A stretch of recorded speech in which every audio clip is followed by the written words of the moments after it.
I'm here in Trafalgar Square underneath Nelson's Column, where protesters have gathered to take the knee. That's the move that Colin Kaepernick, the American footballer, made famous when he protested during the US national anthem against police brutality. It's now become synonymous with anti-racism movements around the world, and we've seen it countless times in what have been largely peaceful protests across the globe as anger has spread from the US over the death of George Floyd. We've seen tens of thousands of people, friends, families, different ages, different races, march in unison in cities including London and across Europe, Berlin, Paris, Amsterdam, over George Floyd's death. And people here today say, well, they are here to pay tribute to him and condemn what happened to him. They're also here to express their frustration at what they describe as wider institutional racism in the UK. They say the UK has its own racial injustices to confront. And as you can see behind me here, there's a banner that says the UK is not innocent, justice for Belly Mujinga. And people here are here today to honour the death of Belly Mujinga. She is a black railway worker who died from the coronavirus, having allegedly been spat at by a man who had COVID-19. But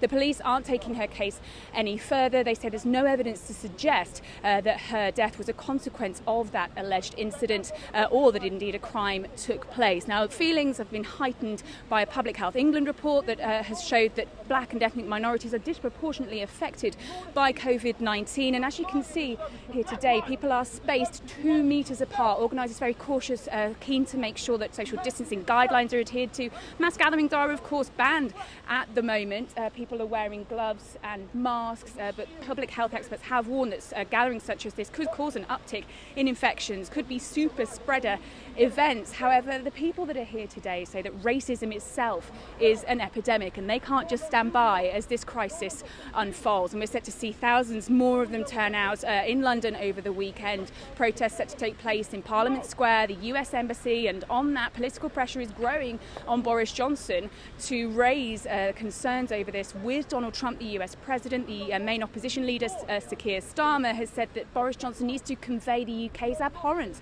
to Donald Trump. Boris Johnson yet to be drawn on that. However, he has condemned George Floyd's death as appalling and inexcusable.